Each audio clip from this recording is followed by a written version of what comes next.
Welcome everybody to the Hidden Edge podcast with Amit Kokreja.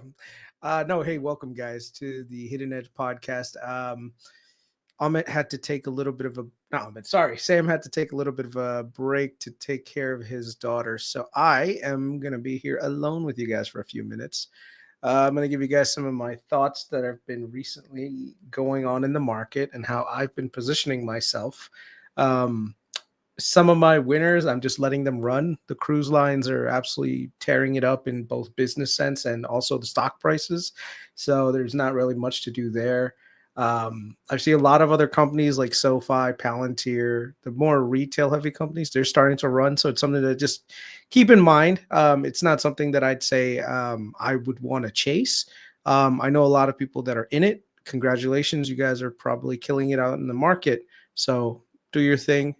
Yeah, other than that, I mean, I'm looking at the current market and I'm just wondering like how much of the enthusiasm is kind of bringing forward a lot of the earnings expectations and how that could end up playing out for us in 2025. So, I started the year really bullish on the year. It ended up being one of the best years of my investing career. So that's great. More importantly, though, as we near the end, as I look back, I have to remember all the principles that got me to a point where I was able to do well this year. And one of them was being a little bit of a contrarian. We came into this year thinking that, hey, this is the year that we were going to get a recession and, things were not going to work right. And it just completely didn't go that way. And 2025 looks to be the really, really good year. So usually when people are overly bullish and hyped up on things, it just makes you double check. So right now the euphoria is nice. The market, everyone is running. When you go on Twitter, you see these crazy market gains that these people have been having. And I've had some crazy market gains as well. But I have to be intellectually honest with myself and ask myself, like, okay, how am I going to play this? Like, what are some of the mistakes that I've made in the past that I'm not going to make this time? Some of the key mistakes that I used to make is I'd let the euphoria get to me and, it'd be like, oh my God, look at these guys. They're all making this money. Like I need to get in too. And I'd end up getting into some things that I shouldn't have. And I have to remember that eventually valuations matter. Sentiments can shift at any time. And all you need is that one catalyst to make it happen. So right now, I don't see any catalyst on the near horizon. So I think the market is, just going to keep going up higher and higher, especially around some of these Trump names, technically Trump names, because, Elon was supporting Trump. So people are assuming that Tesla is going to get like a lot of subsidies and all the other things. And it's going to be a very preferential environment for Elon Musk and his companies. And that very well could be something that ends up happening, but that's not something that I'm going to be banking on. Instead, I think I'm going to focus on probably, like I said, the winners that I've had so far. And then also some of the COVID era catch-up plays that are still making their way through the system and the values are starting to recover. I'm going to try to share I'll wait until Sam comes. But like an example is commercial real estate. I know commercial real estate is still coming back slowly. Well, technically not slowly. It's almost up 100% on some names. But there are definitely value plays that are out there that haven't necessarily recovered as much. And it's a great place to be when it comes to being defensive. I think there's a lot of changes that are happening in the commercial real estate sector. So when I mean commercial real estate, I mean office buildings. I don't mean like multifamily. I think there might actually be a little bit of a reckoning for multifamily housing because of just the number of units that are coming onto the market. And that could theoretically keep shelter prices lower. And we could see some deflationary headwinds next year. Those deflationary headwinds could really, really show up and make some issues for the Fed and everyone else. So currently, a lot of people are projecting for a 4.5% probably the federal funds rate in the next quarter, because I think they lowered it down a quarter and then you'll see another quarter. I think that next year, this cutting cycle is probably going to launch us into hopefully not a deep recession, but something more of a mild recession. And if we do get into a recession, then a lot of the valuations that are peaked right now, they're going to take a hit. And so a lot of companies that are currently just riding this hype wave, they're going to get their correction. I mean, but the thing is, you just have to make sure that you're hedged against this correction. You don't necessarily need to go short on any companies, because I think shorting it rarely ever works, especially when you base it on valuations. I've learned that tough lesson this year when it came to Palantir, of course. You guys know that. You guys know that. So I'm not going to short. I am going to look for more value-oriented plays going into next year. I do have a good portion of my portfolio sitting in cash, right? Not a good portion. I'd say probably like 10% of it sitting in a cash position. And every day goes by, I'm just like, man, maybe I should deploy this into the market. Maybe I should deploy it into the market, because this cash is just sitting here burning a hole in my wallet.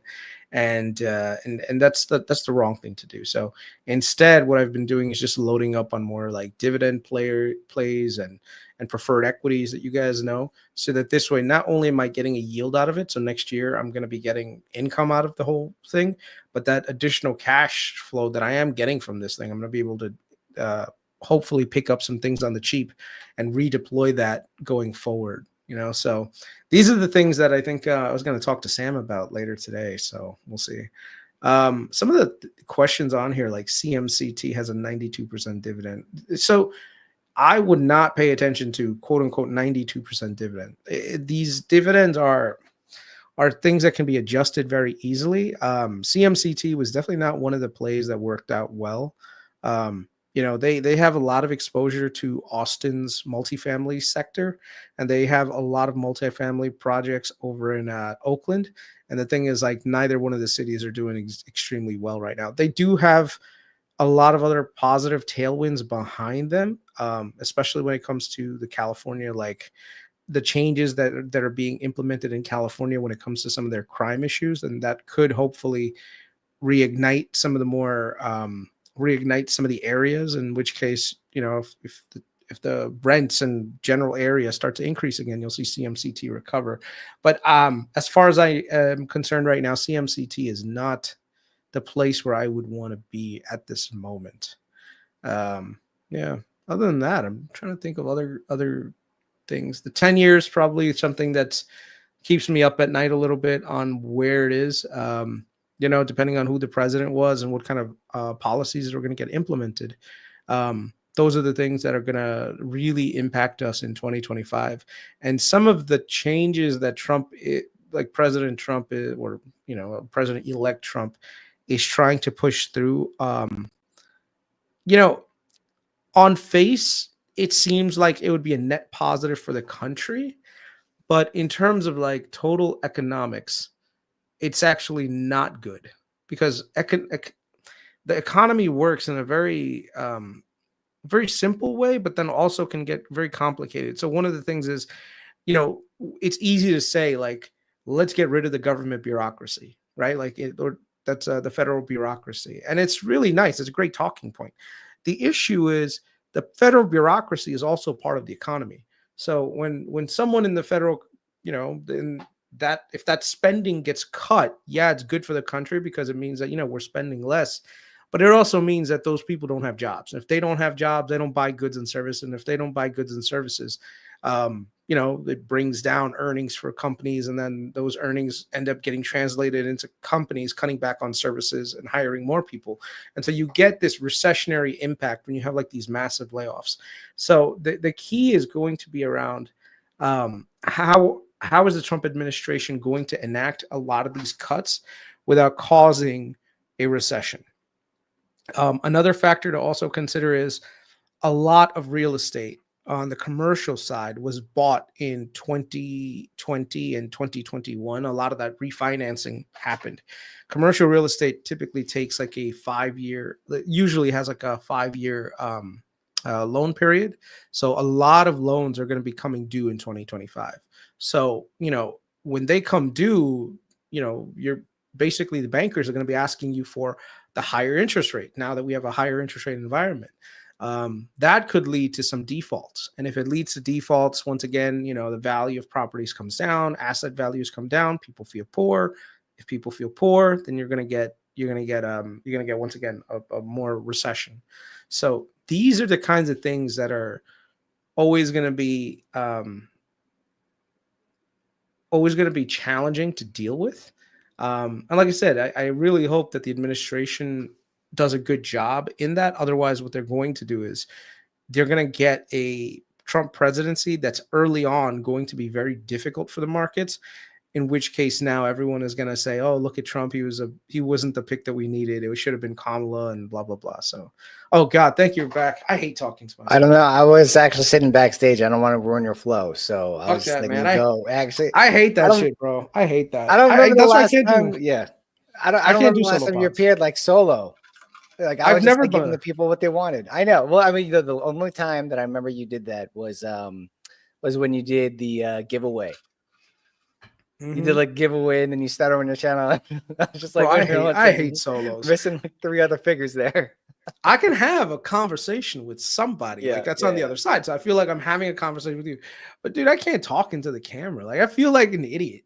Like the entire time I was talking, I was like, man, this is stupid. What am I doing here? You know? No, it was good. It was good. You're speaking your mind, but I didn't want you to give away too much information for the people who are paying for it. So yeah. But it's all good. It's all good. No, I do agree with you. I mean, the first part of this segment, we were going to talk about just how it's like all-time highs after all-time highs, like every single day. And you know, at first, like I was thinking, I knew it was going to happen at some point. I just wasn't sure if we were going to get like a big pullback before it happened. And those 2 weeks preceding the presidential election, I actually do want to share something here. There's 2 things I wanted to share. The first one is this right here. So the AAI sentiment survey, the AAII sentiment survey, and I think everyone already knows what this is. They do this every single week, closes on Wednesday night. And we see over here, you know, leading into the election, there was a lot of uncertainty. We were like 32.4%, which is actually very near the neutral high. The last time we had a neutral high was on May 15, 2024. I forget exactly what was happening during that time. But yeah, we were near the neutral high, so there was a lot of uncertainty. And also, you could see that bearishness on the market was elevating as we're getting closer. And this isn't a systematical approach to determining if there's fear in the market or not. This is a survey, right? This is people that are just answering a survey. And, you know, take this with a grain of salt because these are just people answering it. So the population isn't a sum of all of them. But you could see here that we're at 41.5% bullishness as of last Wednesday. So this is like closed right the day after the election. And the high is actually 52.9. So are we in max bullish sentiment? I personally don't think so. It certainly seems like it on Twitter. But at the same time, the vibe that I'm really getting from a lot of people is like, I'm kind of worried about what's going to happen right now. So I sold out a lot of positions. I opened up puts and hedges and stuff. We even saw the VIX kind of elevate a little bit earlier today in the morning. And yeah, people are scared. And what happens if everyone's prepared for a big drop? Doesn't come. That's right. It doesn't come. So for me personally, I don't think we're going to get a drop anytime soon. Just like you said, there's no catalyst. There's no catalyst. Yeah, there's no catalyst. I mean, honestly, the economic data just looks like the economy's fine. We've seen unemployment. We saw the fears kind of dissipate, the recession fears dissipate. You could see it in the TLT, and the 10-year is pretty much near cyclical highs, which really just tells you, because if there was recessions, then people would be diving into treasuries and buying bonds, long-term bonds. And that's just not the case right now. We could see the yield curve is starting to getting closer to invert again. And that just means that, the recession fears are dissipating. And we've seen a lot of broadening out in the markets, right? Like what did you see rally today? Did you see Amazon rally today? Did you see NVIDIA rally today? Did you see Microsoft? No, it was everything else but mega caps. It was major broadening out. What did we see in 2021? We saw IWN top first, pull back, crypto already topped, pulled back, and pretty much the last things to top were the mega caps. That's not the case that we see right now. So I'm being cautious. I'm definitely being cautious. The RSI is like over the top for a lot of these major indices, for sure, like over the top. I didn't add anything today. In fact, I didn't really sell anything either. But at the same time, I do have a good amount of cash still, so I'm not too worried. It's just like it's every reason for the market to have a healthy pullback. But we've seen the thing can just run for days. Like somebody posted today, like on a monthly chart, RSI on SPY is like 70. And it's like, great. Like it's been over 70 for a long time in the past and it just kept going. Like it doesn't mean it's going to keep stopping. So it's a very difficult time to call a top. Calling a bottom for a bear market's a lot easier than calling the top. And no one ever gets it right. But there usually is like a V-shaped bottom for bottoms, and for a top, it's like a topping effect. Topping is a process. So are we creating a top? Who the hell knows? Who knows? All I know is that I'm not buying. I'm not chasing any of this. I've been positioned for this and I'm good. Like I'm not going to chase any of this. Yeah. I think the chase is where people get really screwed over. Like right now, it's really hard. It's the resistance to chase this market is overwhelming, dude. Like I know people right now, look at this thing. This is how crazy things have gotten. Dogecoin is almost 40 cents. Dude, that's crazy. I bought some like FU Dogecoin money. Really? Near August 5th. Yeah, and I just like sold it because I was like, what am I doing? And like, I would have made some. I would have made some money, but it's like, would I have held it this long? Probably not. Like I just added more Solana before, and I was just like, I feel comfortable holding this than holding Doge, and I would have sold a long time ago if Doge. How's Solana doing? Solana's been doing good, dude. It's the third largest crypto market cap. There's Bitcoin, then there's Ethereum, and then there's Solana. And if you look at the ratios, actually, I'll show you the ratios. Let me share my screen real quick. Okay, go for it. Yeah. The ratios are pretty important, man. They tell a lot with correlations. They tell a lot with activity and like what's actually happening on the inflows. And a lot of fund managers is what they look at, right? And China's dumping as usual. What else is new? Like it's just like I'm just so used to it. Like China's dumping, whatever. I don't know. That's another topic. But anyways, China's the value play, bro. That's it. Honestly, like I have a feeling that when the market finally pulls back, that's when China's going to rally. That's what we actually saw last time China rallied very hard. The market was just flat the whole time. So, money can only flow. I personally believe that most of the money is finite in the market and that it can't go in everywhere. That's why you saw mega caps flat today and everything else rally. So, when China rallies, I'm not so sure how the rest of the portfolio would do if that happens. But if you look at the daily chart for Ethereum over BTC, you could see that just in a downtrend. Like this basically means that Ethereum is Bitcoin is outperforming Ethereum and just has been for over a year now. Like, would I buy Ethereum? I try to call bottoms, but like I give up. Like I'm not gonna try to call bottoms. And if you look at Solana over BTC, Solana has been outperforming Bitcoin. Like it's a trend up, and this is a major bull flag in my opinion. This is a beautiful looking bull flag. If you go on the weekly chart, this is a beautiful looking bull flag right here. I think Solana is going to go on a crazy run soon, probably. And then if you look at Solana to Ethereum, like it's just dominating Ethereum. Like this isn't even like a bull flag. This is just up and to the right. What does Solana do? Like, what's the purpose of Solana? You want me to tell you? Sure. What's up? I have no fucking clue. I have no clue what this does. Okay. I know that this is not the response I was. Yeah. That's not the response I was hoping for, man. I have no idea. And you know what? This is a very small portion of my portfolio. When I got in, my average is on like the low under $1, like 45 cents, $45, $50. I don't know. How much Solana do you have? Yeah. How much Solana do you have? I got like over 50. And you got 50 Solana? Okay. I got like 51 and change. And dude, it was like 0.5% of my portfolio. And now it's like almost 5%. So actually, that's pretty. I don't know how that calculates. I got to recalculate that. Maybe I'm wrong, but that's it. Like, I'm not going to do anything to it. I'm just going to leave it. And I've tried to trade around it and whatever. And like, probably did nothing but more damage. But like, I just, so one of us back at 150, I'm just like, you know what? Screw this. Let me just buy back what I originally had and just leave it. And then I've left it. So I don't know, maybe my cost base is more like 60, 70 cents now, but $60, $70 now, but it's like, whatever, it's fine. And then Bitcoin, you know, it is what it is. Not selling that. And I got the coin. So you're seeing all these cryptos run. You saw Bitcoin running, right? Yeah. You see the market at all-time highs. None of this gives you pause on, hey, wait a second, maybe there's something wrong here.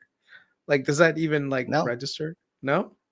Does it register? Yeah, of course it does. I'm scared.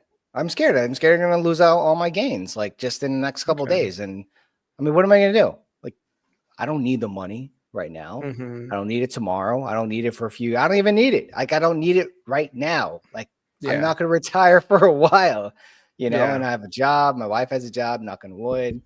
It's like, you know, this is the reason why it's like, you know, you got a good savings.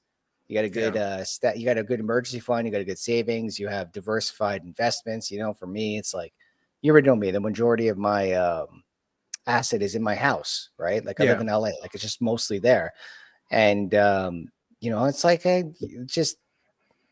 don't need it. So it's like, I'm just gonna leave it, right? And just winners just tend to just keep going. And there's nothing right now that looks like it's time to head for the exit doors, the exit doors, right? Even like Stanley Druckenmiller, he just got interviewed recently, and he, like, the first 5 minutes, like, there's nothing there that says that, you know, I should sell. In fact, he's having regret in selling certain stuff too early. So we'll see in the 13Fs when they come up. We should get 13F soon. Bitcoin's close to 90. Yeah, almost. That's, you know, this doesn't feel like 2021. It doesn't. For me, like, I thought about it for a little bit, and I thought maybe this kind of feels like 2020, 2021, you know. But like I said before, like, it doesn't. It's not the same dynamic, right? Most of the companies that are doing really well are profitable, but then of course there are those like shitcos out there, and we'll talk about like nuclear for a minute later. Okay, so here's my thinking in this. There's a lot of capital that's been sitting on the sidelines. Some of that capital is getting a little bit of FOMO. It's starting to, you know, jump back in the market, trying to, you know, find places, especially with a Trump presidency. You know, people are, at least the market is assuming that Trump is going to be very pro-growth and very pro business. So they want to get into they want to get into a lot of these stocks beforehand. The challenge is that the social policies that the Trump administration has kind of like counteract a lot of those pro-business growth policies. And the social policies like mass deportation and also some of the changes around, you know, reducing spending via federal bureaucracy, those things could be a headwind against the positive business changes. Like, one of them, some of the other ones that I think are also antithetical is the tariff situation. Like, I think trade wars in general are not good for business. And because what ends up happening is it ends up becoming a tit for tat kind of like situation where, like, oh, I'll tariff your tires and I'll tariff, you know, so if you tire my tariffs, I'll tariff your natural gas and shit like that. And the thing is, like, when it comes to these things, that's not good for business, especially because that really hampers capital deployment, because you don't know where you can deploy capital. And so businesses naturally gravitate towards a kind of reducing down spend. And eventually that makes its way into the rest of the economy. AI right now is definitely on the up and up when it comes to the technology revolution. And I think AI is taking a back seat right now, dude. I think you saw AI is taking a back seat right now. Yeah, what's funny is I saw a meme that was really funny. It was with all the what is that thing called? The Silicon Valley startups all leaving all the AI companies now and going back into crypto because they see crypto markets are running again. Yeah, man. Like this, So the euphoria. I mean, the market has gotten so complex at this point, right? Like it's no longer like the market's gonna top. Like it's rolling recessions, it's rolling tops, rolling bottoms, and so on. And there's so many diverse parts of the market. Like if you ask me, I'm not like building a massive cash position. I'm diversifying away from US equities and US tech. That's what I'm doing. I'm not trying to add more money to US tech. I'm adding more money to emerging markets and non-correlated assets with US equities. And like value plays, like we're talking about, commodity based equities that rely on exporting, right? Like, yeah, I don't want to name them, but like that's what I've been focusing on. And I mean, you saw it today, like I think you'll continue to see it. Is that well, right now it's like an everything rally, and with everything rallies comes a lot of chasing, and with a lot of chasing comes a lot of shit companies getting kicked up in terms of appreciation. And do I think crypto is going to make a top? Probably. Like I would not be surprised if you have like a 15K pullback, and that's pretty normal. Like considering how much you're valued, we saw it. We went from 30K to when Bitcoin was in massive consolidation mode from 20 to 32K. It pulled back and everyone thought this is it. We're going to hit the 20Ks again. I remember Vitaly and Carlos was like, we're going to go back to the 20s, right? And it ripped up out of nowhere and no one believed it. And it kept going. You know what happened? You know, the reason why that probably happened at the time is because the CFTC futures positioning of Bitcoin and Ethereum futures went max short. And when they went max short, that was when everyone was caught offsides. And when it started rallying, people slowly started to unwind their shorts and slowly start to buy into it. And it just kept going and going and going. And then we saw it hit 50K when we heard about all those ETFs getting passed, and then it pulled back to 42K. People were like, oh, it's going to come back. And then it ripped all the way up to make a new all-time high. And that will probably happen again because you had I think most of this is really short squeezing. You had max short again. There was max short again on crypto. And, you know, it was the same thing with, think of all of these shorts in IWM and all of these shitcos. Like, how many times has IWM disappointed people? Is it gonna? It's gonna go. It's gonna go. It's gonna go. It's gonna go. It's gonna go.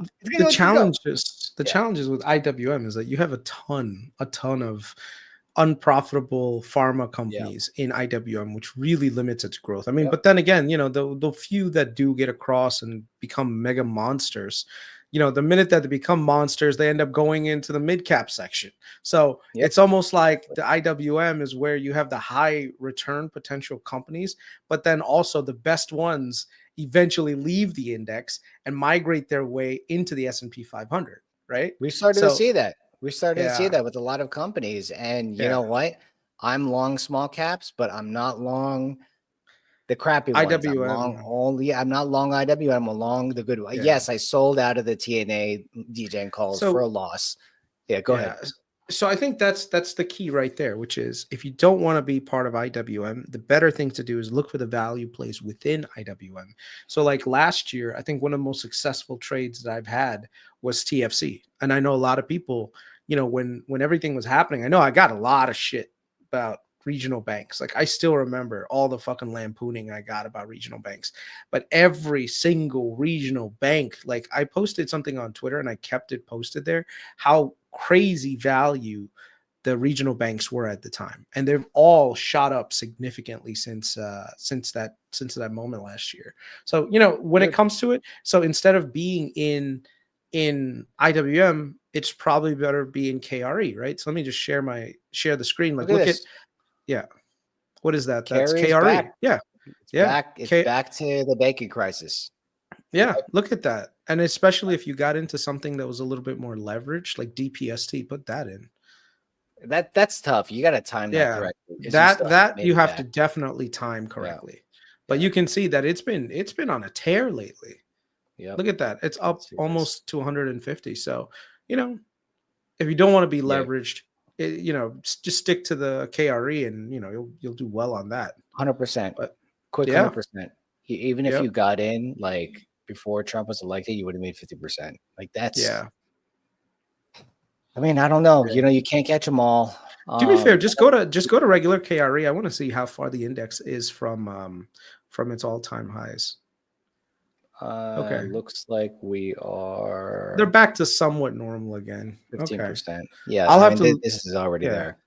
I'll have to look at their PEs and see how much juice is still left in the trade, because I think that's something to keep in mind. But you see, like, gradually, the challenge with so the reason why the regional banks were a value play, we have to revisit like a little bit in the past. But basically, what happened is that all the assets on their balance sheet, they issued a lot of debt that was lower yielding debt during 2020. All of that lower yielding debt is slowly like getting rolled off, and it was trading with like as a paper loss on the balance sheet, because if new debt is trading at, let's say, 4.5%, 5% yield, your old debt that's yielding only 2% is, it's kind of garbage if you think about it. So on paper, it looks like a quote unquote a loss, but essentially once the interest rates start coming down, that loss ends up becoming like 100% book again. So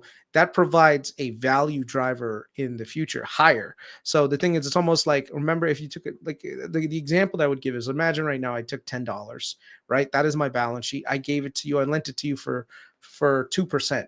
So every year I get 2%. And then now all of a sudden interest rates rise to 5%.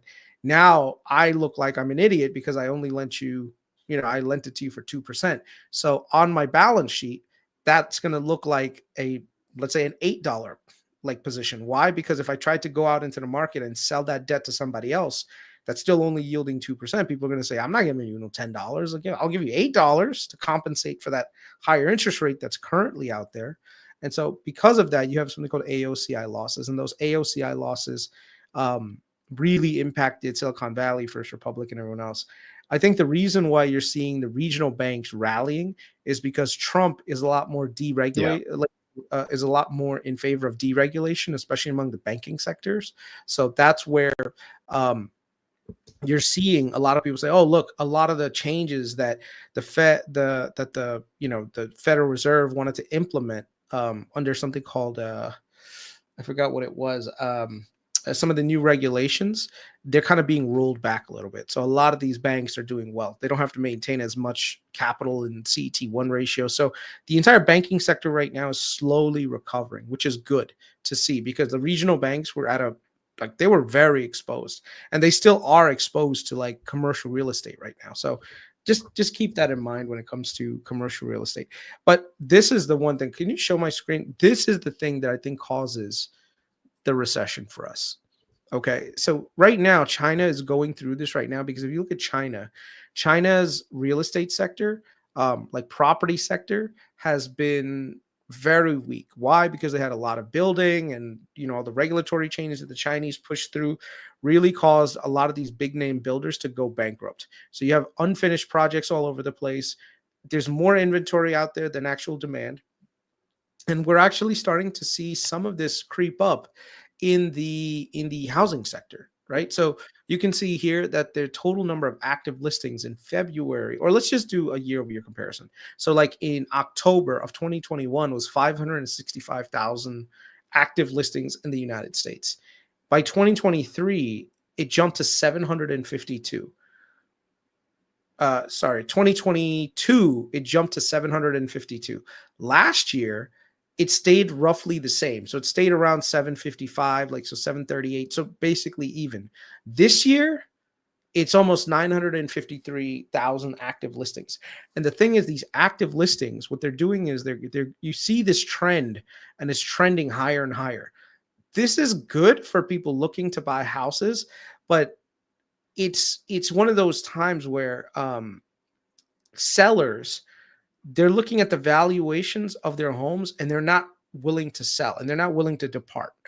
They're keeping their prices elevated beyond the point where buyers are willing to buy. And right now, we need a bit of normalization happening in this sector.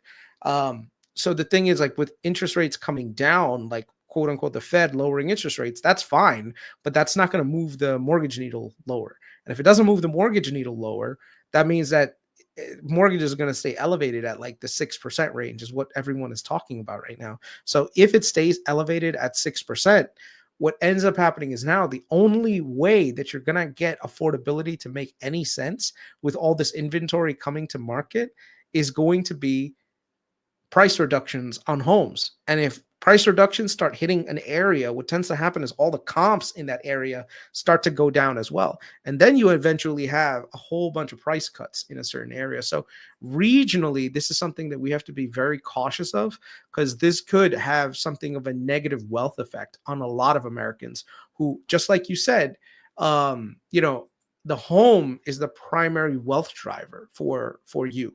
So your wealth comes from this feeling that, oh, I live in a $500,000 house or $1 million house, whatever it may be.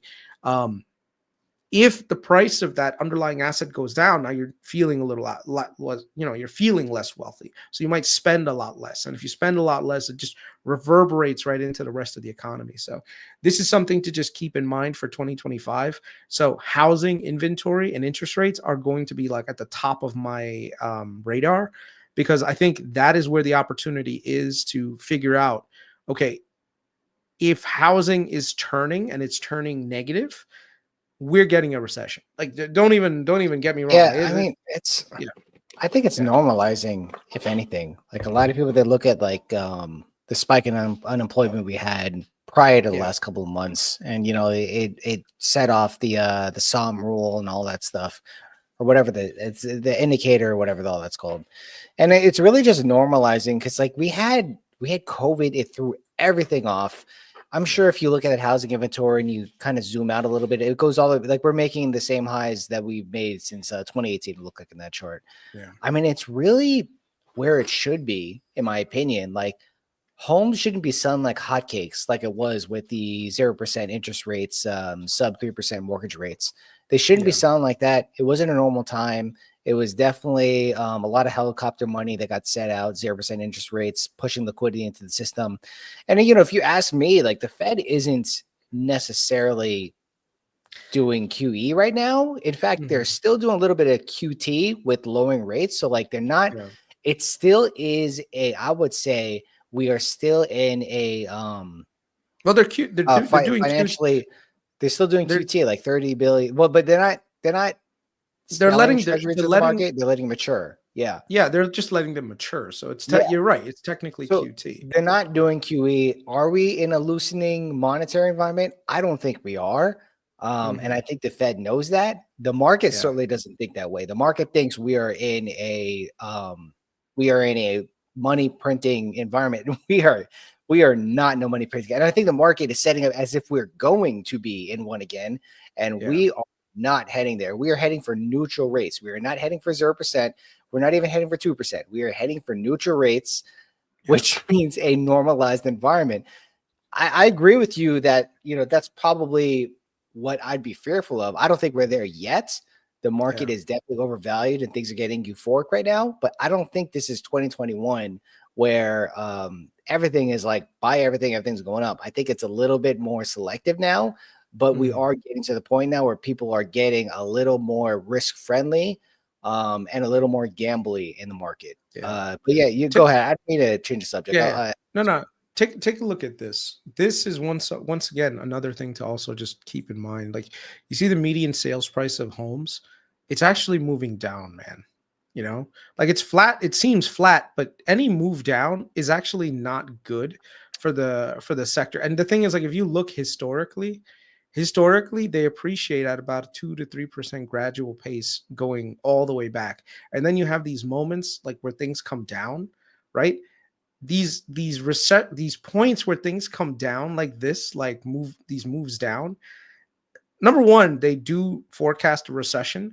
But what's more important is that if you look at how the flattening works with with the sales price, they eventually lead into underperformance in the stock market also. So if you look at like 2017 to like 2020, if you look at the stock market, like around that time, 2018, I think was a underperforming year for the general market. Was when the Fed started hiking rates, and we had that infamous Powell pivot, and then 2019 things just took off.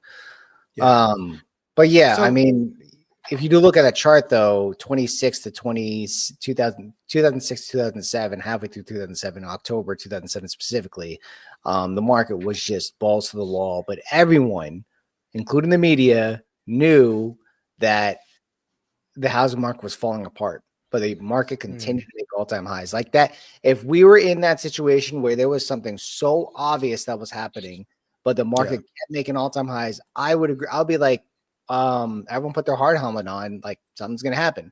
But that's exactly what's happening right now. Like I'm looking at inventory levels around the country right now in certain parts. I'm seeing a lot of homes coming to market. I'm seeing like price reductions everywhere. Is it flashing red like sell everything? No, even Druckenmiller. If you saw his interview, he mentioned it too. Like it was very subtle. He basically glanced over it. Let me see if I can find it. You're talking about the recent interview you had with yeah, in good company with the Norges Bank. That was a great interview. Friggin' love that guy, man. Like guy just spits hot fire, man. Let's call him Dylon. Oh, here we go. Oh man, there's no Disney sold my Lily in the high 700s. Now, a few people believe in other people's gut feel. And then partly intuition. Okay, this part right here, I think. I am to over a $2 trillion market cap. I think it started like 100 million, and you express it. Sometimes you're right, and sometimes you're wrong. My investors loved it. Hold on. Ahead, right? I don't know if that's a good thing about our business, but it's probably the bad thing about our business. And for some reason, I'll have to find it next time for you guys. But basically, he mentioned that he's starting to see weakening housing, but it's nothing that's like crazy right now. So it's a very early indicator on what could possibly be coming our way. So everyone here, I just want to let you all know, I'm not like bearish by any means on the current market. I am cautious. That doesn't mean I'm bearish. I'm keeping my eye on housing and interest rates. I think housing, if it starts to decline, Trump is going to pull the trigger and try to get further. What we're likely to see is it's starting to make its way into the general economy. And if it starts to make its way into the general economy, you're going to see the Fed keep cutting. And the faster the Fed cuts, or the more it cuts, the more inventory is going to come on the market. And yes, there are probably some buyers on the sidelines that will pick up steam, but there's also going to be a lot of people waiting. And that waiting game is going to be something that causes a bit of a transitional year, in my opinion, for 2020. 2025. Honestly, like I think that's like my fear. My fear of the worst scenario possible is because you have a lot of people on the sidelines with a lot of money waiting for the massive pullback, right? People are waiting for that. And when that pullback happens and then people buy it, my fear is that the pullback is going to keep pulling back. Yeah. And when that happens, the bottom will fall out. And when the bottom falls out, that's how fear works. Gonna be scary. Man. Yeah, that's going to be scary. It's going to happen. It's going to happen, though. At some point, it will happen. Yeah. I'm telling you, the valuation on the general market is just, hold on, let me just show you something. Like this is something to just keep in mind. It's pretty up there, man. It's pretty up there. And it shows up in software valuations as well. I'll let you share yours, and then I'll share the Jam and Ball one from Altimeter. Okay. Yeah. Take a look at this. This is for the S&P 500, the PE ratio on Case-Shiller. You can see here, there's only been a few times where it gets really toppy like this. Of course, 1929, things got really toppy, right? And then we had the Great Depression. Then we had 2000, which is the .com bubble, and then we had literally like 10 years of underperformance by the entire market. And then again in 2021, we had the COVID era SPAC debacle that kind of went down, but then started to recover because of why did the market recover so much? So you got to remember though that the Shiller PE ratio, that's based on the S&P 500, right? Yeah. Okay. it is very concentrated in mega caps, and everyone knows that mega caps have a very high PE ratio based on their free cash flows and their earnings. Okay, so like it's a very tough thing to use right now because I see so many of these charts, and it's not the same. So you're saying it's causing distortion. It's causing a distortion. A little bit askew. Okay, it's a little bit askew because if you look at the mid cap P ratio. Yeah, there you go. That's what I was going to say to do. If you look at the mid cap P ratio, the S&P small cap ratio, IWM, those are not near elevated levels as much as the specific mega caps are. Mega caps are like crazy overvalued. And I don't think it's the same thing. Go ahead. I know that this guy used to do a chart with like PE ratios minus the S&P 500, because I think that's very helpful, right? So like, financials are making I don't know if you looked at an XLF chart. That chart is insane. Yeah, it is making a pretty big move up. Let's see, S&P 500 forward. Damn it, let me just do. Oh, those are the different sectors. So yeah, let me there's see. So much in the, and I have to add too. Giardini is bullish on the market. Like he was actually saying in his last the one from the other week where it's like we were originally targeted for 6,000, but now we're thinking we're a little too short on that one. This is kind of re-raise that one. Yeah, bro, this is crazy. This is crazy. 50% of the S&P 500 growth, the market cap bit, it's freaking it's what is that thing called? It's the mega caps, like the mega cap 8. Yeah. It's 50 freaking percent. That is nuts. This is why it's broadening out now. There's a lot of chasing, and I think fund managers are starting to see that hey, the performance of the mega caps, XLK has underperformed XLF year to date. Massive underperformance. XLY though is making a comeback, but XLY over SPY ratio has been, This is the chart that I wanted. Okay, so this is the forward PE ratio at the S&P 500 with and without the mega caps. So if you're looking at this, mega cap 8, the PE ratios are up there, and also at the same time their valuations are just absolutely crazy. So that's fine though, because they are generating a shit ton in cash flow and they're growing, and at the same time they're buying back shares. So it's fine to pay for some of these companies being so high. This is what you want to see. That blue line right there, that blue line looks like it's at a historical average, maybe a little bit elevated, but I wonder if this is forward PE ratio. So even on a forward basis, minus the S&P 5, like all the others are like 19, which is, I wouldn't say it's like undervalued, but I wouldn't say it's overvalued either. It's near fair like value. This, like if it was something like this, like in the 25s and 30s, yeah, that'd be a little crazy. I mean, it's never gotten there. Yeah, I mean, it's gotten there. It's just during the .com bubble. That's when it got there. Yeah, I would be really scared if that was the case. Yeah. But it's so hard to even look at the .com bubble and compare that today. Like, yeah, I mean, everything is in hindsight, right? Maybe like 20 years from now, after we have like something of like a 50% crash at some point, people, future Kris and future Sam are going to look back later and be like, oh, look at these dumbasses over here. Can't even see this shit from happening, with our canes and our whiskey and all that stuff. And then, now you never see it when you're in it. You never see it when you're in it. But I mean, I don't know. It's just, I'm not trying to buy more Amazon right now. I'm already positioned good in Amazon. Yeah, I'm good in Nvidia. I'm not trying to buy any more mega cap. It's just mega cap is not 2025 is not going to be the mega cap year. I would not want to be in mega cap in 2025. It hasn't been the last few months. It's been since July. Mega cap has been vastly underperforming the rest of the market. I think if you do like an XLK over SPY ratio, it's just massively underperforming. And that's what fund managers see. They look at performance all the time, and if it's not performing, they're not going to throw their money there. And then guess what? I think small cap's going to keep on running because. But look at this profit margin, bro. The mega cap profit margin is like 25%. Like you can't freaking beat that. Look at that. Mega caps are very defensive. It's a very defensive play, and I think everyone's putting down their guard now. and it's Yeah. just, it is what it is. The mega caps versus the rest of the market, like Yeah. that was the play. 2012, if you just bought Google, Microsoft, Amazon, all these guys, That you would was the be play. up.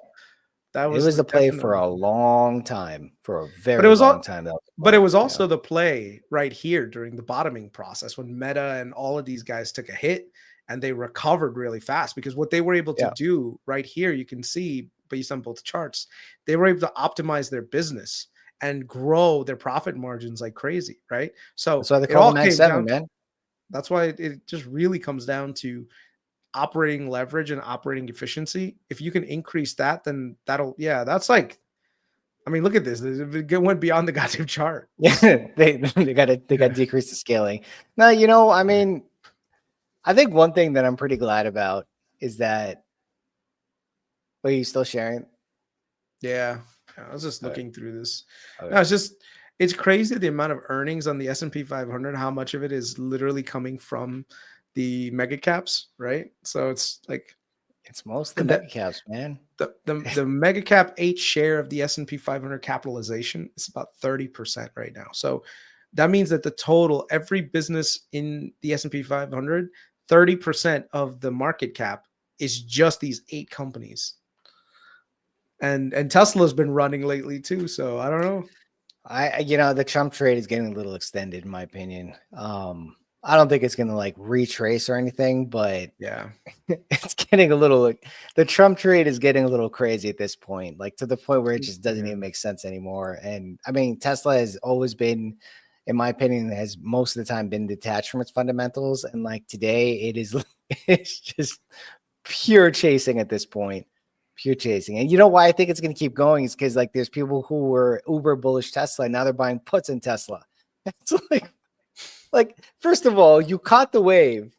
So why are you still trying to think you're some sort of market guru to catch the catch the top? Now it's like, genius. Everyone thinks my God, genius. it's so like classic mistake, just classic mistake. Like you made the money, just chill. Why do you have to be greedy now? And just, anyways, let's take a look at the comments here. So, yeah, I mean, DR Horton, that's actually the story we've been seeing a lot lately. It shows up in the charts. Homing inventory is still rising. And I think that might continue happening, but only in certain areas. Like we were saying, like in LA, I don't see that. In LA, I don't see that in LA. I spoke to someone from New York, and they said, look, housing is still hot in New York, but about 2 years ago, they used to get multiple bids. Now they're getting like 1 or 2 bids. Yeah. So the key is, a hot market is usually like days on the market, like especially if you look at like housing days on the market. That's not a hot the market key right now. Yeah, it's not a hot market. Like, yeah, that average that goes up, the median number of days, that's something to just keep in mind also. I mean, it's seasonal too. So you can see here the number of days. It usually extends out to about 69 during like peak winter time, but you can see it's kind of creeping up, right? So October is 58. What was it last year? It makes sense. It makes sense. Yeah, it is last year was 50. Creeping up. Yeah, last year was 50, so it's like 8 days more.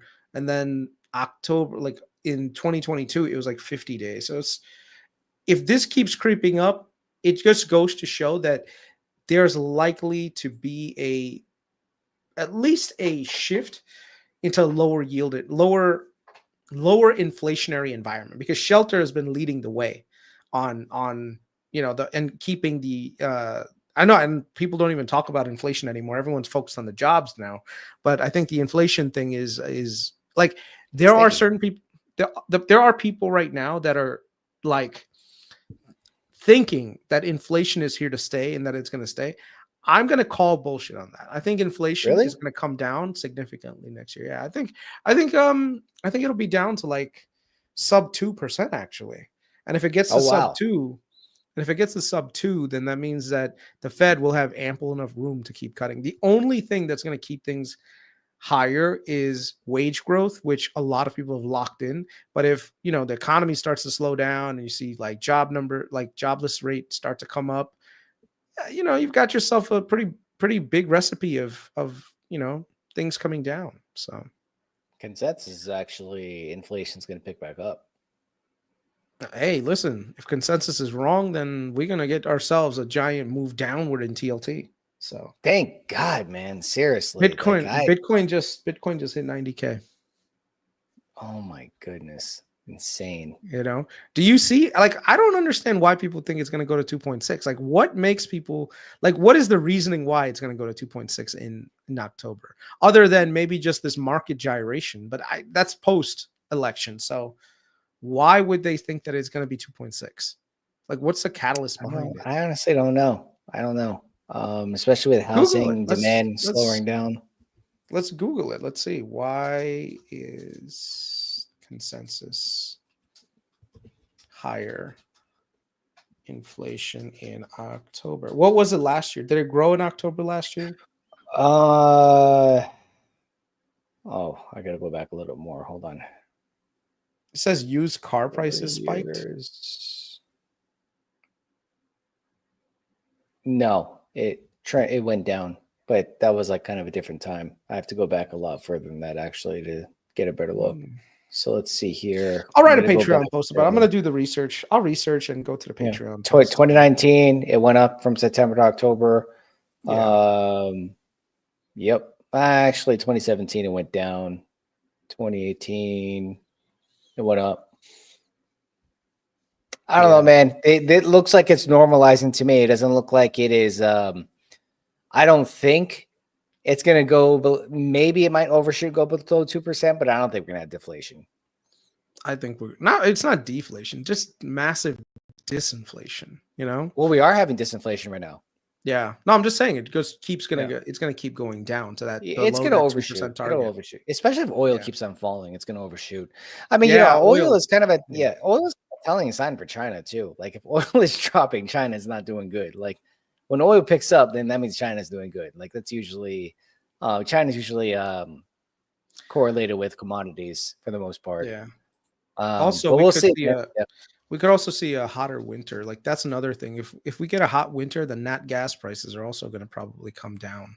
It's usually like around the time when people when nat gas starts to rally. A lot of speculation, during the cold winters and stuff. I remember there was that really cold winter we had a few years back, and then nat gas just made crazy highs. But nat gas is just it's just depreciating asset at this point. Freaking Widowmaker, man. I've never had a consistent win with that thing. Just forget about it. Yeah. No, nat gas prices are going to be something to watch also, because if they keep coming down, that means that fertilizer prices will come down. If fertilizer prices come down, then agricultural goods will start coming down, and agricultural stuff comes down, food prices come down, and then it's like, and then cacao prices drop. And then we get back into, cacao is still staying up, bro. I don't know what the hell is going on. I don't know what the hell. Why is it in such high demand? I don't get it. Bro, I'll be honest. I've been watching the damn weather in West Africa for literally months now. I'm just like, why? Some things you just can't explain. You just can't explain. It's just a phenomenon. But you know what? When you give up, that's when it's gonna come up. They've stabilized to a certain degree, so they're about at 7,000. But if you look at the historical average, you want them to be about 20, about 2,500. So per ton. So this chart is just stupid. How it's still up there. I mean, it's happened before. Look, what is going on with this thing? With cacao prices? It'll drop like a rock. When it drops, it's like platinum. Or palladium in 2021. That thing. People kept thinking it was gonna go up, and it just fell like a rock. So we'll see. When that thing falls, it's gonna fall hard. Very hard. It's gonna fall very hard. What else did I have on the radar? Yo, Lussie Picker's killing it in this market, bro. He bought a bunch of Next Decade. He's also got a bunch of Clean Spark. Lussie Liquor is doing a lot more than the market, man. He's killing it in many other places. Congrats, Lussie Picker. Congrats. You're my hero, dude. Yeah, dude, that kid's doing good. Yo, honestly, props to Sam Mercier on Hims. Hims is another one. Crazy run, dude. Crazy run. Hims is just I know a lot of people say it's a small cap. All the small caps are. It's no. Hims is one of those stocks where it's they waited. They've waited. and Himmins is up 20% yeah, today. 20 fucking percent. it's great, dude. It's freaking great. Yeah. And I still think it's undervalued, as sad as that sounds. Still trades like 5 or 6 times price to sales. Freaking And MSTR. Yeah. MSTR. Still beyond that. MST. Which was the leveraged MSTR? MSTU. Oh, here it is. MSTU was up 50% today. I know someone that has a ton of MSTU. This dude is already like, look at this. It's only been out for like literally maybe like 2 months, and it's gone from $30 to $138. Let's see. And NAV is just stupid. Like, it's like not even close. 1 billion. There's a billion. Shares outstanding. That's just dumb. A billion. I mean, congratulations to people who are holding. Like, that is definitely that's a trading asset. I don't think people are buying MSTU and holding, or even MSTR. I don't think people are bullish MicroStrategy software and thinking that this is a great company and they'll do very good in the future. It is a proxy to Bitcoin, for sure, a proxy to Bitcoin. And yeah, I mean, God bless Michael Saylor. I mean, that guy he did it. Yeah, it's funny. ET FaceTime is mentioned. It's like it could be an interesting leverage play on Bitcoin. Yeah, I did. But the thing is, like, I wasn't a Bitcoin maxi, so it's hard for me to bet on something like that. But you know, because of that, someone that I know put a shit ton in MSTR, and they freaking made a killing, man. So yeah, I think I know who you're talking about. Yeah. Good for them. Good for them. Yeah. So remember when I told you to take a look? Grab. I had to bring this up. I had to bring this up because I was, man, they did good this quarter. Right. Well, there you go. Share your gains, bro. Come on, share your gains. I don't know. The market's not open. I don't know if I want to share it now because the thing could be down like 20. I don't know. I'm not. So for anyone that doesn't know, Sam has been very bullish on this one company. He called me once. I was like, hey, man, there's this Southeast Asian Uber that we should take a look at. I said, what? What are you talking about? He's like, yeah, there's like this car company. Is it in the Philippines? Is it in the Philippines? No, it's Southeast Asia. They have Singapore, Indonesia, Philippines as well. Like this is almost like all the countries in Southeast Asia, like all of the third world, but all of like the lower tier countries in Southeast Asia, like they dominate that entire region. So basically, he's like, look at that, and I was like, bro, I don't really have like any portfolio positions open right now for, like Southeast Asia Uber. Well, it turns out Southeast Asia Uber was actually the right play to make, and so it was an amazing play, dude. So our boy here bought a ton of call contracts. I have 161 call tracks. Yeah, 161. You got them cheap, and you got them cheap. So I staggered mentioned on the Patreon. Yeah. So give yourself a shout out, bro. You fucking gave all the DD on Patreon. Look, right? If I give myself a shout out, things will be down like 30% tomorrow. So I don't want to do that. Fine. But listen up. So the interesting part about this quarter, let's actually go back to last quarter. Last quarter was like, I thought it was a good quarter. And I didn't have the position last quarter. But last quarter was very disappointing for Wall Street. So they came up last quarter and they missed revenue. Actually, it'll be better if I open up Seeking Alpha. It'll give a better idea as to what happened last quarter. So like I said, they basically should I be degenning into this? Should I be degenning into this? Is that what you're telling me? Because that's what I still think it's a great long-term play. Like I'm not planning to sell. I mean, I'll probably sell the 2025 calls, but or maybe I'm not gonna lie, these options look cheap as fuck, bro. I mean, it's in the single digits, and the IV actually wasn't high, but the IV has been getting up. So I bought these calls when the IV was very low still. So even if it made like a decent move up, it what do you have, the $4? Do you have the $4 calls? So let's see here. I'll post them on here. Yeah. You like forced me to do this right now. Yeah, I am, because you don't highlight your wins. So I'm going to highlight them for you. So there you go. Okay, fine. I'll highlight my wins. I have a lot of calls in this company, like a lot. And here, I'm just sharing it with myself, and I'll open it up. So I'll just bring up last quarter. Okay. And yeah, last quarter they beat EPS by a penny. And this isn't right because they're actually -1. Oh, I think it gets confused between last quarter and this quarter.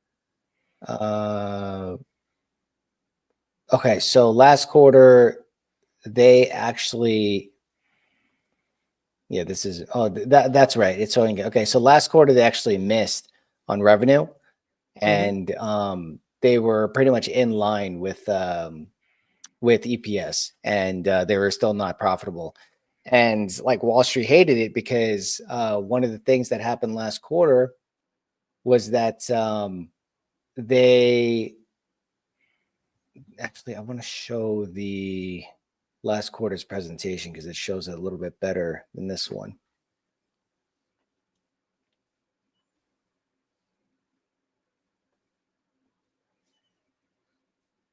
Here we go. Yeah, so the problem with last quarter was that because they're an international company, they have their constant currency, and then they have their US converted growth, right? So last quarter they actually missed guidance, and their year over year, where is it? Did I miss it already? Okay, so here we go. So last quarter they were 17% year over year. Constant currency, they're 20%. So I was actually looking at constant currency. This is actually pretty good. But Wall Street was looking at this number, and they were looking at like, oh, this company's not doing so good. They sold it. The company went down to like the low 3s. And since then, like, it actually made like a pretty nasty bottom. And the guide for this quarter was actually, it was no, they already posted it, I think. This quarter, the guide was for, let's see, EPS. I don't know. Anyways, they beat it by 16 million, right? So the guide was for like high 600s. So they beat that. And the thing was, they guided for not profitable still. And then they come in and they're profitable by only a penny, but like they're still profitable by $15 million net income. And I mean, you know, anytime that happens, we saw with Palantir in May 2023, where they unexpectedly came in profitable, and the market loves that. On top of that, their GMV, gross merchandise value, which is basically how much they sell of a particular of all of their products put together. Hold on, I'm just like a little bit distracted right now because I was trying to bring up the other thing. So they came in 17% year, which is still good. 20% constant currency. I think the biggest part of this was, one, it was the profitability, but also if you look at a lot of their metrics here, like the credit. Look, man, all I'm hearing is this is the Mercado Libre of Southeast Asia. That's what I'm hearing right now. Is that what you're telling me? This isn't exactly the Mercado Libre of South Asia. This is the Uber of Southeast Asia. Okay. And the reason why it's an Uber of Southeast Asia is because Uber does own a stake in this company. So there was a period of time when Uber was trying to compete with them, and Uber was. They had a lot of. I don't know if you heard about all those incidents that happened with Uber in like 2017, where Kanahack, who's the old CEO of Uber, it was so much bad publicity with Uber in New York City and all states. Like someone like they recorded him like yelling at like a passenger and stuff, and it was just and the guy ended up getting kicked out of CEO. But like they basically gave up because they couldn't focus on it. So so Uber basically sold its Southeast Asian branch to Grab, and then took a 25% stake in the company. So Uber no longer competes with Grab. They want them to. They want them to succeed. So Grab has select competitors in certain regions, but they are just dominating the entire region. If you look at a lot of these numbers, it's like for one thing over here, Where is their? They got pretty good free cash flow margins. That's what I Oh like. my God, it's amazing. It's amazing, the free cash flow margins. Cash flow. And where was, I don't know, I couldn't find it. But anyways, they now have like almost $6 billion net cash in their balance sheet. That's a lot of cash. They might end up acquiring company or who knows, but you know, they're dominating in their entire space. And like, it's just, I still think they're undervalued. And fortunately for me, I think they're undervalued. And, you know, you have the Stanley Druckenmiller always talked about, you know, the three things you have to have going for you in order for him to like go really hard with the company. You have to have the macro on your side, which is emerging markets. They're going to make a big comeback. There's going to be a lot of tailwinds when it comes to FX currency when the dollar starts pulling back. You got to have the fundamentals on your side. Like clearly, this is a really good company. Very little competition in the area. They're dominating. They have a very wide moat, a lot of sticky customers, a lot of recurring subscriptions, and so on. And they got the technicals. Like, I mean, this freaking chart is just an amazing setup. Amazing setup. I'll just bring it up real quick, and then I'll show the screenshot. You definitely convinced me to buy some now. Damn it! I wish we had done this like a little while ago because I told you look at it. I know. I didn't. I didn't have a chance to, man.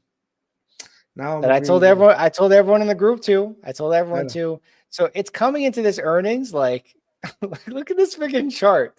Like, it's making 52-week highs over and over and over again. Okay, like, and you showed me. I for some reason I couldn't see it in Robinhood. The trading trends. We're gonna talk about this offline because there's something I'm seeing on the options side that's really we'll take a look at it in tomorrow because it'll look a lot better because the thing is trading at almost $5 after hours. So it's up like 14% after hours. Look at this freaking chart, dude. Yeah. No. There's something, there's a pattern here that look at this crazy chart. No, I know, but there's something else that I think a lot of people are missing on here. So we'll talk offline. Yeah, we'll talk about more. This is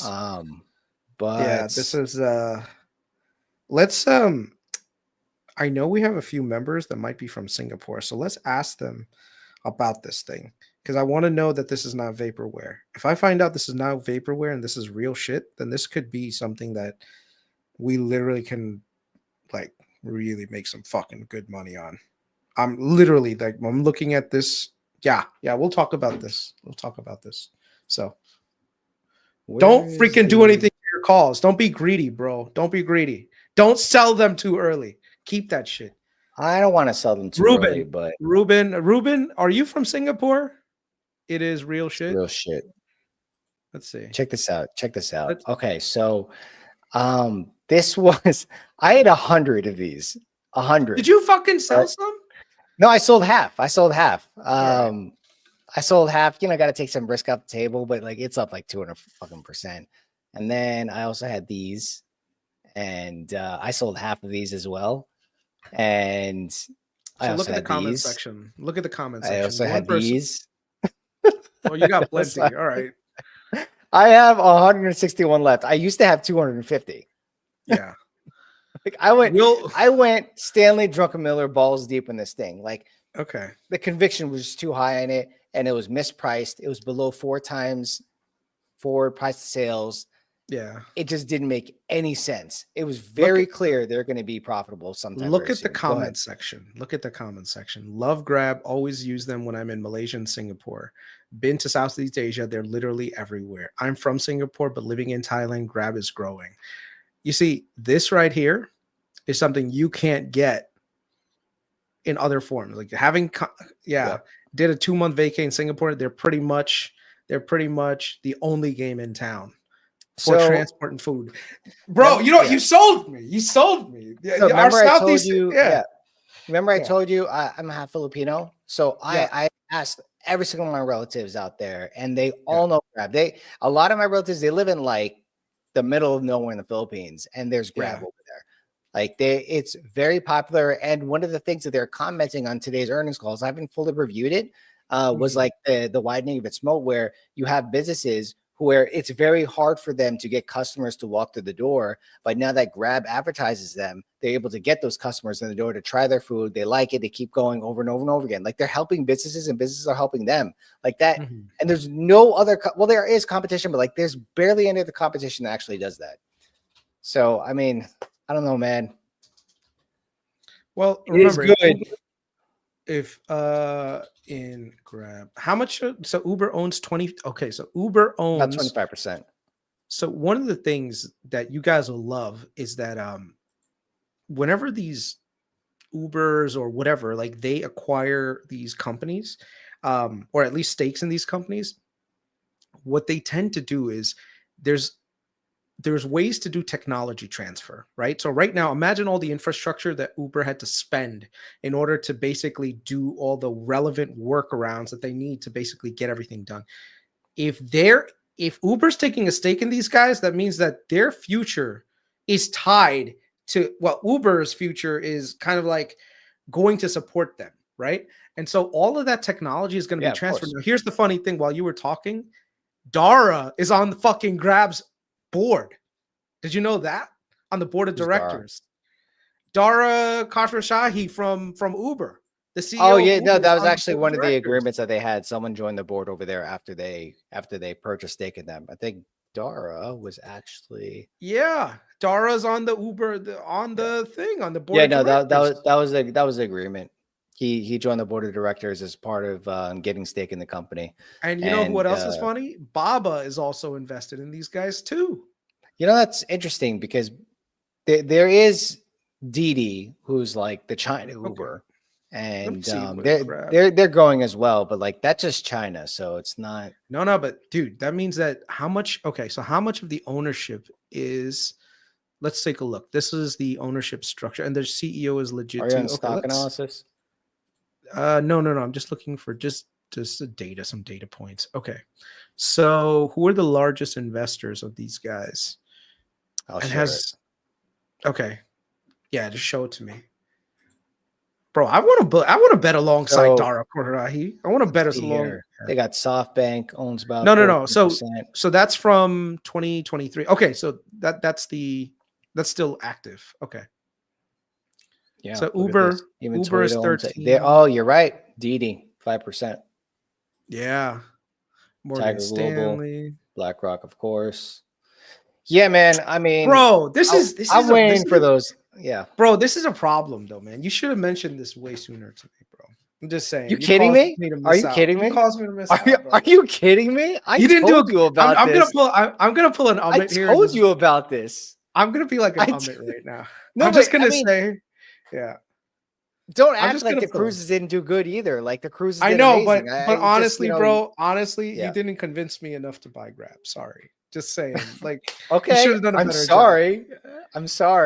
That's what Amit does to me all the time. Yeah. I tell him like, hey, you should look into cruise lines. And I've been talking about it for like 6 months, and he'll be like, and then that shit rides up, and he's like, oh, you should have told me. I was like, shut the fuck up. Yeah, I mean, the cool part is that this is just one of the plays out there, and it's not it, right? Like, I guess that's like the really cool part. And the part that really makes me feel good is that this is probably one of the first companies that I've looked into and I've done my research. And this isn't like a retail, this isn't like a Palantir or CrowdStrike or whatever, like big company that like social media knows about and whatever. Like, this is freaking Grab. Like, if you search on YouTube, like, no one talks about this. Like, maybe there's a couple of channels that do, you know, of course, if you're searching Twitter, there's a lot of people talking about it, but like, this isn't like a retail favorite that everyone's in.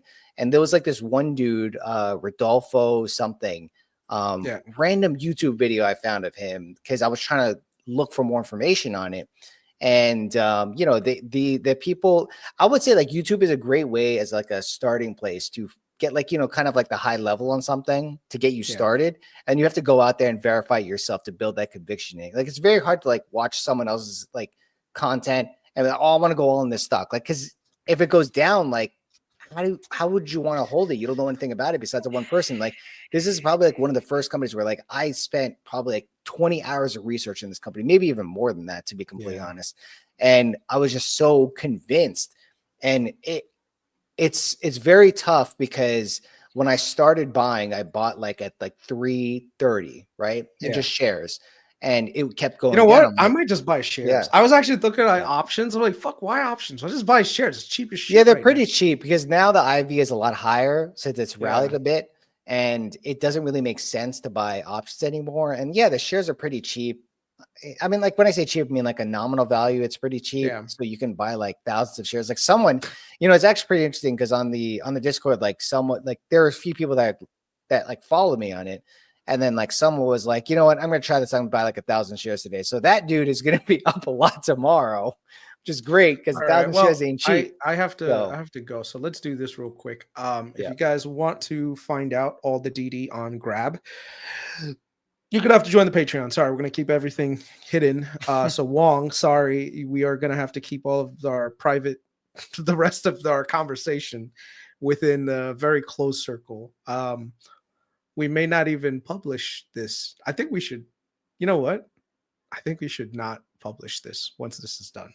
Take this off today. Well, today's one of those moments, bro. Take this one off. What I'm gonna do is. Hide this video. Hide this video. Don't make this public. We need to build a position. Yeah.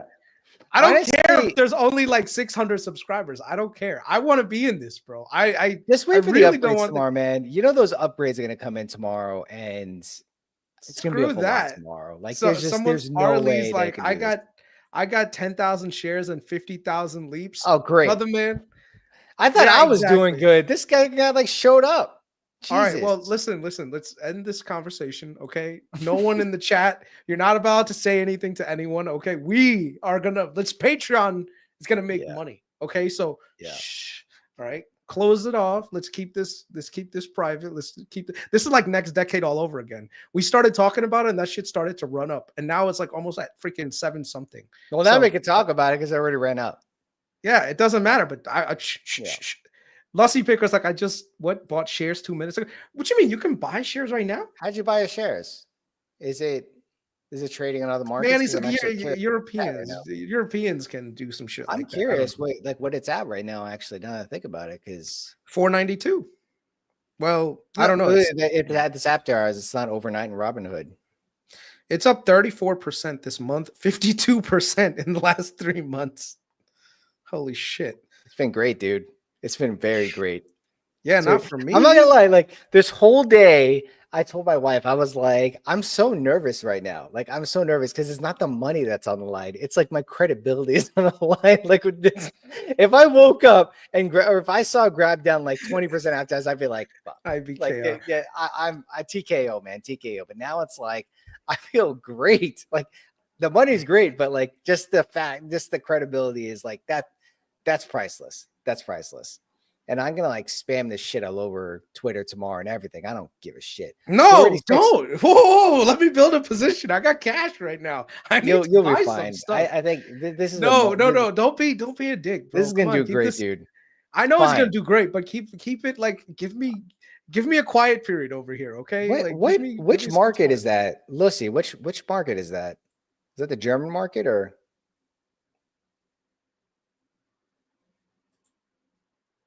Yeah, just keep everything. You can't look at price. You can't look at price to book. Price to book is a little bit difficult because they have a credit business. Yeah. All right. Keep this on the DL, brother. You can't look at price to book. That's it's a credit business. But all right. Yeah, that's a wrap. Okay, look, I got a message about. Damn it, I got a message about this thing. Another thing for Grab when these big companies buy position in these. Yeah. All right. There you go. Now I'm getting messages about Grab. So you let the cat out of the bag, Sam. Good job. Now I got to buy it at an expensive people price. looking at this right now. So you have time. I don't think. All right. Maybe fine. Whatever. Like 400 viewers by tomorrow morning. You still have time. Okay. So if you guys love stuff like this, like and subscribe. But we're hiding this video. So if you weren't here live, you miss out. Sorry. So just. All right. Where is that? Talk to you guys later. Have a good night. There we go. Okay. Yeah. Like and subscribe to the video, guys. We'll talk to you later. So someone's like Christian said, the stock has been flat for 3 years. You got time. Don't worry. No. Trust me. You have a lot of time. I don't think you got to run for it. All right. We'll see. Later, dude. All right, later.